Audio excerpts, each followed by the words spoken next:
All right. All right. Good morning. It is October 3rd, 2023. And I am in Berkeley, California for 3 more weeks. In 3 weeks, I will be arriving at Insight Meditation Society for a 6-week retreat. So you won't see me for 6 weeks. Uh, and there will be continuing to be Zoom classes here with various people leading them, but not I. Um, and yeah, as I mentioned before we started recording, but I'll say it again, this weekend, October 7th, I will be teaching a day long on living kindness, and that will be on Zoom as well for those who might like to join from afar. And let's see if I can find there it is. I've got the link. Put that in the chat. We're going to meditate in a couple minutes as soon as I settle down. So if you're interested in joining that day long, either in person or on Zoom, you can click on that. Yeah, always interesting to work with that material from my book, Living Kindness. Other than that, no particular news to report. I hope all are well. If you're in Berkeley or the Bay Area, today is the first Tuesday of the month, which means that the Abhayagiri monks will be at the Berkeley Buddhist Monastery this afternoon and this evening. So they show up for tea at 5 o'clock for an hour, and then at 7:30 they begin their evening program. Berkeley Buddhist Monastery is at 2304 McKinley Avenue in Berkeley, for those who want to show up. Okay, enough prelude. Let us sit. We'll do about 20 minutes of meditation, and then I'll do some more talking if you can stand it. All right, so just settling into your meditation posture. The first key element of practice is finding a way of sitting that supports the development of calm and clarity. So that means we want to be awake and alert without being uncomfortable or tense. And really, for people who are just starting to learn to do meditation, it's worth spending time and experimenting with the way you sit. It's lovely if you can sit in some kind of a lotus posture. I'm no longer able to sit like that, which I miss. In any case, coming into stillness, closing your eyes or just lowering your gaze so that you can turn the attention inward.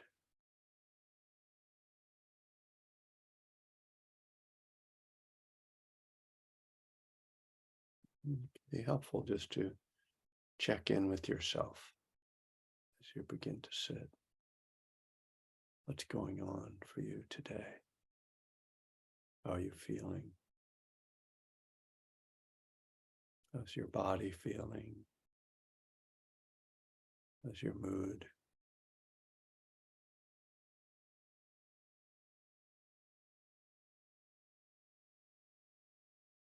And connecting with the breath. Just feeling the body breathing in its natural way.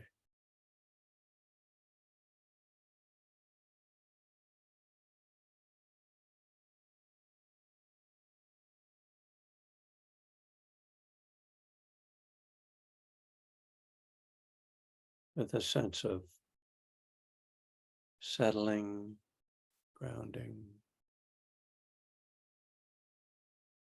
releasing any tension in the body while remaining erect in posture.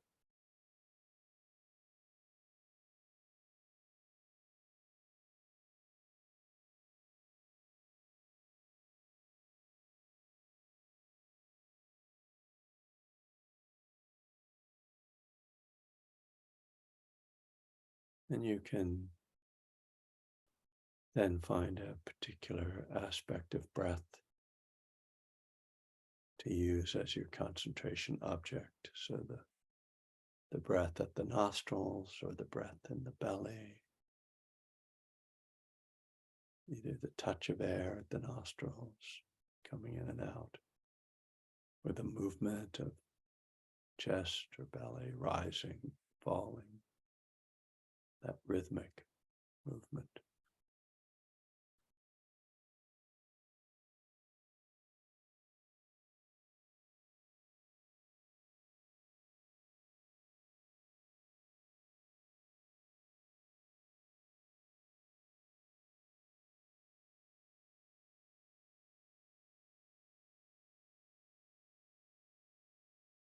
We use these opening minutes of meditation to sort of arrive, wind down,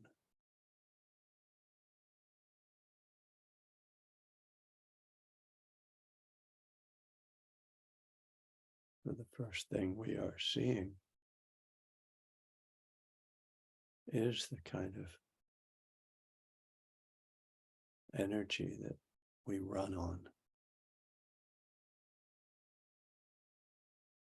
I think most of us have our bodies charged up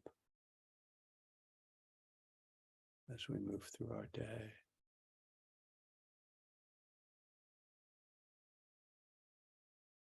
And when we sit down to meditate with an intention to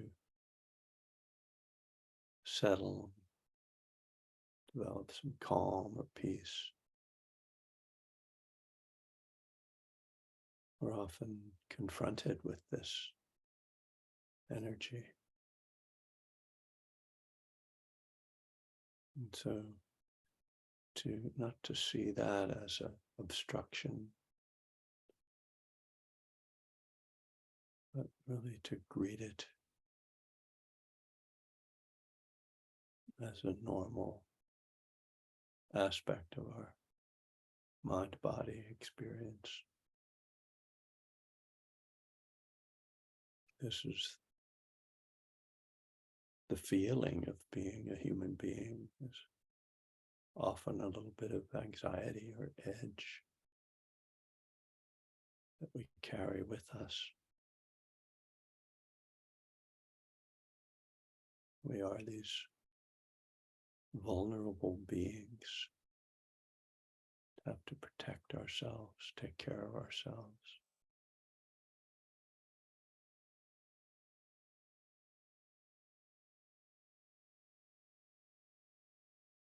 Sometimes striving for material things or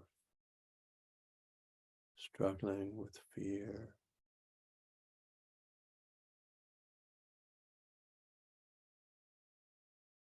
All these energies that move through us and that we really meet with. We sit down to be with ourselves, this quiet setting.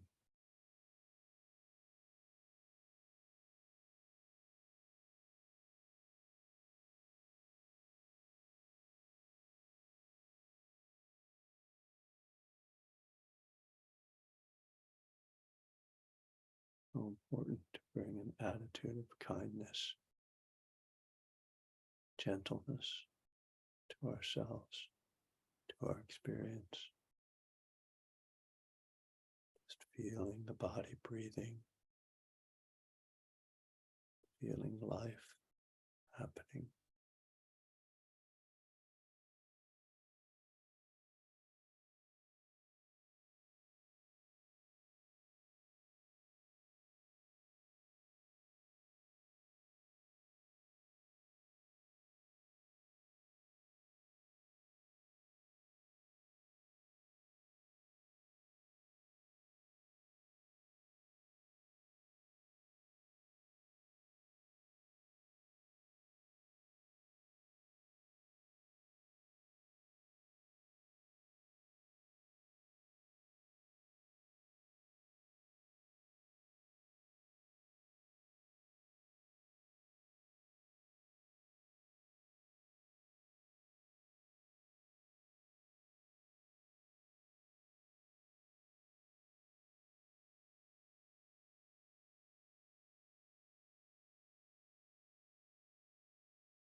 With mindfulness meditation, nothing is left out.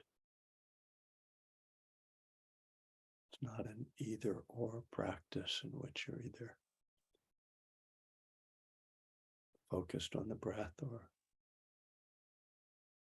you're lost. Anything that arises can be brought into the realm of attention, into mindfulness. We find multiple doorways to insight through the body, through the thoughts, through the emotions, through reflections. And while we use the breath, try to stay present.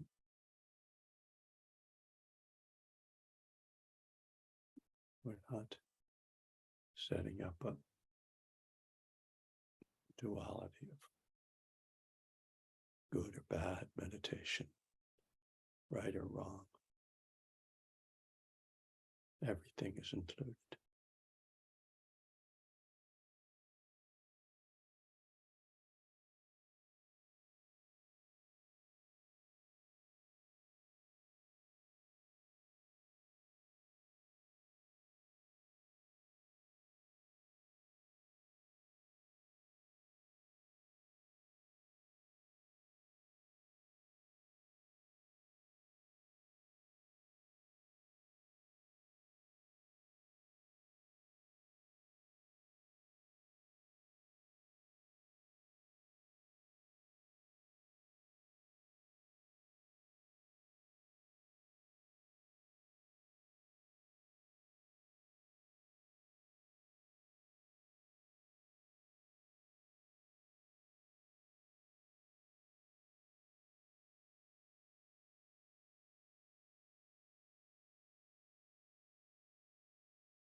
All right.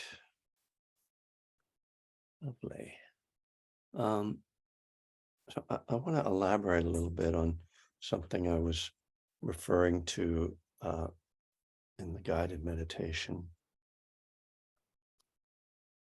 This came up this weekend. We had a block party on our street here, and I was talking to a neighbor who had started doing TM, which is a practice I did.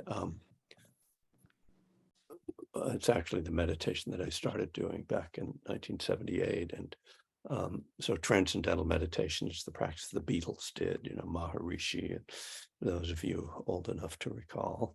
And if you're old enough to recall, you probably can't recall. That's the problem. But anyway, with TM, and I was a poor practitioner, so my characterization of this might not be fully accurate, and I'm completely biased because I like Buddhist meditation. So with all those caveats, I just want to share sort of some of my thinking, and it's not really about TM so much as kind of how we approach meditation, which is like with TM, you have a mantra and you repeat the mantra to yourself, just a word, a Sanskrit word. It's like a sacred word that they give you. And that I didn't even know what the word meant. And I don't know if most people do. In any case, you repeat it to yourself and it's meant to get you concentrated.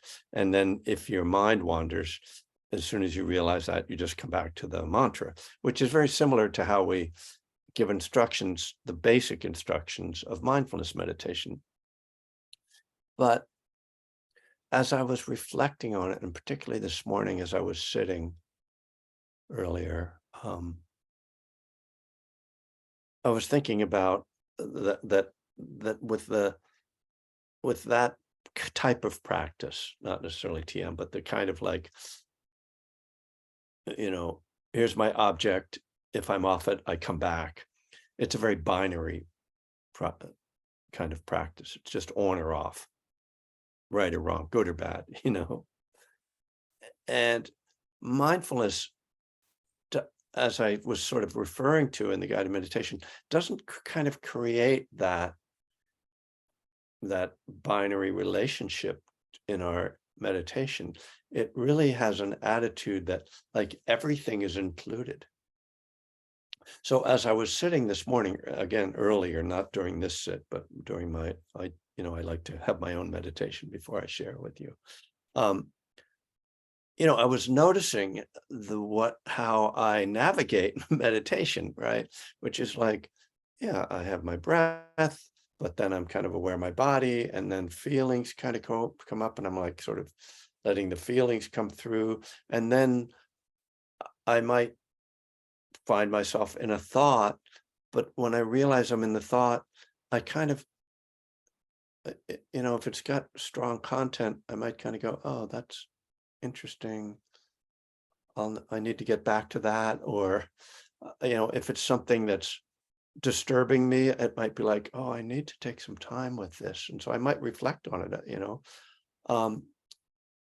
or I might just go, oh, this is just stirring me up, and I'll come back to the breath. But when I come back, I'll also notice how stirred up I feel. So I'm not blocking out aspects of my experience. I'm making sure that everything is kind of welcomed into this mindfulness, and which is the critical idea that I'm getting at, because when we have this kind of binary relationship with our meditation object, there's an inherent judgment and grasping and aversion that goes on, right? Which tends to make the meditation create a tension in it. It's like, oh, great, I'm settled in my mantra. That's fine. But when I'm not, then there's kind of this like, oh, I got to get out of here. I have to fix this. How do I control? And it's not helpful. We also bring in contemplation into Buddhist meditation. So I've been kind of we were on the day long at this past weekend, which was at the Berkeley Buddhist Monastery, on the we went through this sutta, Anapanasati Sutta, which is called mindfulness of breathing, but really there are 16 different steps in it, and 14 of them include something with the breath. So there's mindfulness of the breath and the body, mindfulness of the breath, calming the body, mindfulness of the breath and the feelings or rapture in the mind, or in the, the felt experience. And so it goes through all these different elements that are not, again, binary. It's not, oh, I'm just either with the breath or I'm not. It's, I'm with the breath and I'm bringing in these other elements. And the implication from the sutta isn't so much that, oh, I'm going to go through these steps and do this and then do this and do this, again, creating this kind of tension, but rather that as I meditate, I'm integrating these different elements of my experience.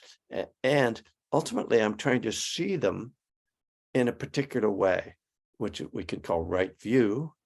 And I typically call it seeing things through the lens of Dharma. And so this particularly refers to things like noticing impermanence, right? Or noticing how desire or aversion in the mind creates tension or dukkha, suffering.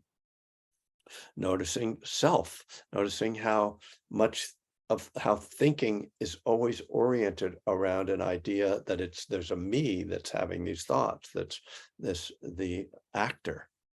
So this is the expansive view of what this practice is. Now, clearly, you're not going to start, walk in the door of the meditation center for the first time and be like taking on this whole array of things, because you'll get overwhelmed. So we start with this simple binary practice. I'm glad I thought of that word, binary, because duality isn't quite right, but binary is good because we know that from computer language, right? It's either a 1 or a 0. It's like no other alternatives.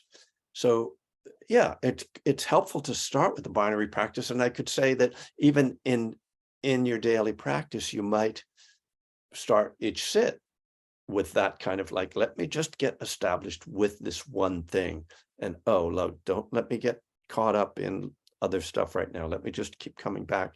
So we do need to establish a certain amount of steadiness in the mind before we can open in this way. Otherwise, as I say, we're likely to just get kind of scattered. But where the practice is headed and where it's trying to go is to this very expansive way of being aware, of being mindful, not a closed system, but a very open system. And I have a feeling, I have another topic to get into, but I have a feeling that might have triggered some thoughts or questions. So if that did trigger anything, I'm willing to take an inquiry or a reflection, or particularly like, is that confusing? Does that like, wait, what? I thought I was just doing this, So I will wait for a moment to see if anybody gets something flows through someone's mind. Hi, Kevin. I'm Linda. Hi. Hi. Thank you so much for today. It's great. I just wanted to say I have 22 years today, and I was indoctrinated into TM in 1974. Lived out at MIU for 3 years and Oh, wow. to become a teacher. And I still do transcendental meditation, but now you got me thinking that I might be really binary and limiting my experience. The thing is that I feel like I'm fine with the practice. I like your guided meditation, and that certainly works. And I don't have, I got a little uncomfortable when you said, it wasn't good enough. I have to be honest. Right. Oh yeah. And No, yeah. you said, did you get triggered or something? But that's okay. Part of that is opening up my being and my mind and my awareness to, other things. And that's why I come here. I met you, I think I was only a couple years sober, and I met you in Boston. And, Uh, you know, I don't, I was seeking, for all of this, but took another few years to get back into, being with you. And I'm just happy to be here. But I thought I would mention that just because it did make me feel a little uncomfortable. I Uh, really appreciate that, Linda, and it's helpful because that allows me to clarify a little bit. So first of all, to say, as I did say, like, I really didn't. I was still drinking and using when I got involved in TM, and so I didn't. I don't. I know that I didn't really develop that practice at all, and I also uh, uh, am, have come to believe, as we say, that no matter what doorway you use in to start, that eventually meditation has this naturally expansive quality. And I have talked with people, not TM practitioners, but Hindu practitioners, which is, TM is a Hindu practice, who had arrived at a very similar place in their practice after a long period of time. So what my point is that I the thing I'm taking issue with is the idea of a kind of binary practice, but I don't think that TM actually leaves you there if you let that practice evolve over time. I think it starts as a binary practice, but so does mindfulness of the breath start with, you're either with the breath or your mind is wandering and you come back, right? So we always start as we're learning to practice, that's what we do. But I think there's a natural evolution of the mind that when it uses a concentration object and gets settled to open up. So I'm sorry if it sounded like I was judging or criticizing TM. It's more, it's not really meant to be towards TM, because I see that people do this same thing with mindfulness of the breath. So it's not limited to a mantra practice. It was just that when I encountered this friend and his neighbor, I could see that she didn't have that expansive view. Like, she kind of was just kind of learning and sort of had this narrow idea, and I was trying to explain to her some sort of like more expansive thing, but it's hard. Thank you, Kevin. That was Yeah. beautiful. Thank you. Thank you, Linda. Christian, hello. Hey, hi Kevin, hi everyone. It's lovely to be here this evening. Well, this evening I'm in the UK, so good morning where you are. Really interesting. You're just talking about TM again, and for me, I'm a couple of years into recovery, and that was my first. I remember working that step and then going, "Hey, I need to do something more structured here," and getting into TM. And what I found with that, and what it reminded me of, was how quickly I got a buzz of doing TM, and that's the only thing it gave me. I was like, "Hey, this was good," and I'll be working, doing my work, and I'll go, "Hey, do you know what? I'm just going to go and do another cheeky 20 minutes, go and sit down, get a nice feeling again." And I realized that I was meditating for the wrong, I was using that for the wrong reasons. And I remember writing to you back in sort of, I think, April time, and asking you various things about this. And you said, "Hey, Vipassana," and I started to look into that. And Sanapanasati, I'm really fortunate to live about half an hour away from Chithurst Buddhist monastery. Very good. And Ajahn Sasita has written a beautiful book, Breathe Like the Buddha. Right. And like you just said, it's just blows my mind how you think, okay, just breathing in, breathing out, and then you've got all of these other levels to it. And so I thank you all for that. And it just humbles me to think, okay, I'm at the start of a beautiful journey here with all of this. So but it's great to be here this evening. And Yeah. I'll just say, in terms of binary, because I'm new to this meeting, there's some nervous energy there. And I had to take it back to binary at the start of your meditation and just say to myself, I'm breathing in, I'm breathing out, I'm breathing in, I'm breathing out, just to settle in enough to be comfortable. So thank you. Good. Thank you, Christian, and welcome. And yeah, nice to be close to Ajahn Sucitto. I actually don't have a relationship with him. Ajahn Amaro, though, is someone I've been very close with, and I was actually visited him last year at Amaravati. So hope to be over there next year as well. And so, yeah, so it's interesting, you know, the buzz, you can get a buzz also from the breath, because what's causing that buzz, as you characterized it, is concentration. And that's the particular strength of TM, is that it helps you with concentration. It's very much a powerful concentration practice, and that's what draws people to it.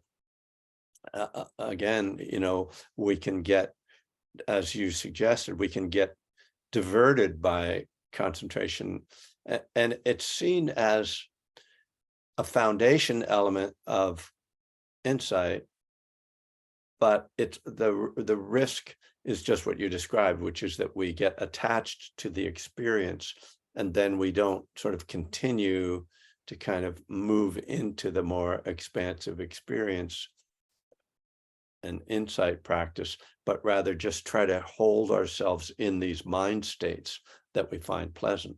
And of course, the problem with mind states is that they are not static. They keep changing, and so we wind up in this cycle of grasping, just as we do with addiction. So yeah. Well, thank you, you guys, for talking about that, and I also appreciate that I've you know, registered to be a little more careful when I talk about TM, so that if I'm going to talk about anything other than Dharma, you know, Buddhist meditation, that I do it with a little more care, so that I don't so that I'm not perceived as attacking or judging something. So so yeah, I'm going to shift topics because I have a few minutes to a sutta that I just discovered, and you know, sometimes I get frustrated when there's so many suttas. I wish I could like read them all, and then and I could, I suppose, but I don't spend enough time reading them. But you know, as I said, I was preparing for my day-long on living kindness this coming weekend, and I was looking for one of the suttas that's in that book, which is called Malika, in which where we get the phrase, "There is no one more dear to me than myself." And I write a chapter on that, basically on that phrase, and sort of on this conversation that King Pasenadi and Queen Malika have. Well, in looking for that, I glanced at a few other suttas in the same collection, and this is the connected discourses of the Buddha, the Samyutta Nikaya. So I'll just read you. This is a very short sutta, but I'm going to read it, at least parts of it. It's called Dear, D-E-A-R, which right away I was like, oh, I like this sutta. It's called Dear.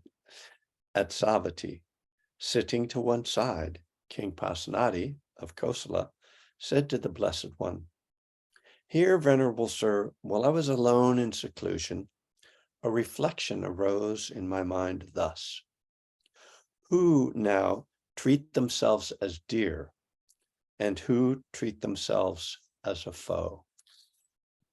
Then, Venerable Sir, it occurred to me those who engage in misconduct of body, speech, and mind treat themselves as a foe. Even though they may say, we regard ourselves as dear, still they treat themselves as a foe. For what reason? Because of their own accord, they act toward themselves in the same way that a foe might act towards a foe. Therefore, they treat themselves as a foe. But those who engage in good conduct of body, speech, and mind treat themselves as dear. Even though they may say, we regard ourselves as a foe, still they treat themselves as dear. For what reason? Because of their own accord, they act toward themselves in the same way that a dear person might act towards one who is dear. Therefore, they treat themselves as dear. So it is, great king, so it is, great king, says the Buddha. And he then has some verses, which I'll read it in a moment, but I just wanted to go back over this because I just think it's such a beautiful and striking and simple idea, right? Those who engage in misconduct of body, speech, and mind treat themselves as a foe. So that's addiction. We are treating ourselves poorly in body, especially, and usually speech and mind. And then the twist that I particularly like is that if those who engage in good conduct of body, speech, and mind treat themselves as dear, even though they may regard themselves as foe. So even if you have negative thoughts about yourself, even if you think you're not good enough or you think you're not okay, you're actually creating good karma for yourself by treating yourself, by following precepts, by non-harming, by skillful acts of body, speech, and mind. And this is kind of one of the things that I was really trying to get to in my book, Living Kindness, the idea that we don't have to like ourselves, think, oh, I'm just so great and I'm so attractive and intelligent, and that's not what actually creates self-love.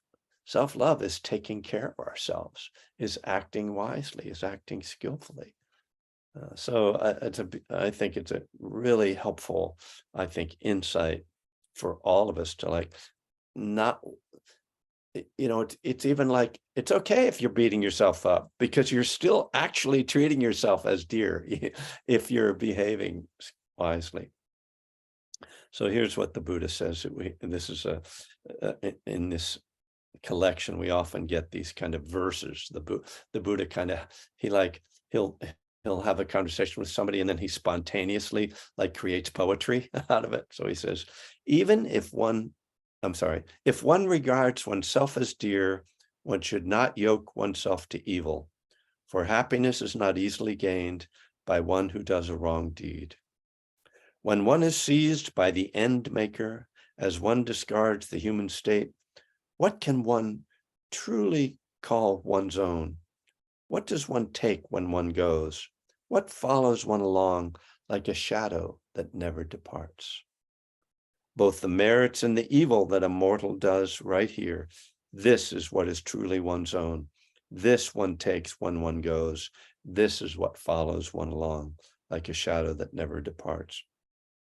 Therefore, one should do what is good as a collection for the future life. Merits are the support for living beings when they arise in the other world. So he's referring to rebirth there. And I will say that what jumped out at me in those verses was the word shadow, and reminded me of this passage, the opening of the Dhammapada. All experience is preceded by mind, led by mind, made by mind. Speak or act with a corrupted mind, and suffering follows as the wagon wheel follows the hoof of the ox. All experience is preceded by mind, led by mind, made by mind. Speak or act with a peaceful mind, and happiness follows like a never departing shadow. So that image of being followed how a shadow follows us is, in the case of the verses from King Pasenadi, the shadow is our karma, as I understand it, and in the case of the Dhammapada, the shadow, it's similarly really speak or act with a peaceful mind, and happiness follows, but that happiness is really just an expression of our karma. So I just thought that was worthy of sharing. Again, because, this is why recovery is so harmonious with Buddhist practice. People who approach Buddhist practice as some lofty enterprise, or with the idea that meditation itself is going to solve some kind of problems, often miss this more fundamental teaching, which is that living skillfully, wholesomely, following precepts, non-harming, that these are the true foundations of the practice of ultimately of awakening.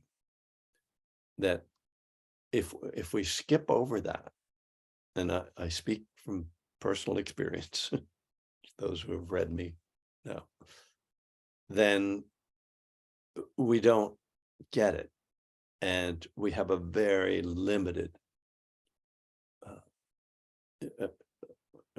amount of benefit comes from our practice if it's not built on this, on good conduct, as King Pasenadi says, acting wisely. And this is again why I think I'm drawn as well to the monastic teachings and teachers, because particularly in the Thai forest tradition that Ajahn Chiticho is part of, and Ajahn Amaro and Ajahn Pasano and others, this is their foundation. This is where they start from, and this is what they consider. Everything else comes out of their precepts, living skillfully. And I've seen ever since really encountering particularly Ajahn Amaro and Ajahn Pasano, how much they respect people in recovery and how much they appreciate us, because they see that we have actually, we're living much like with the monastic principles. Now, of course, we're not living with the same simplicity, but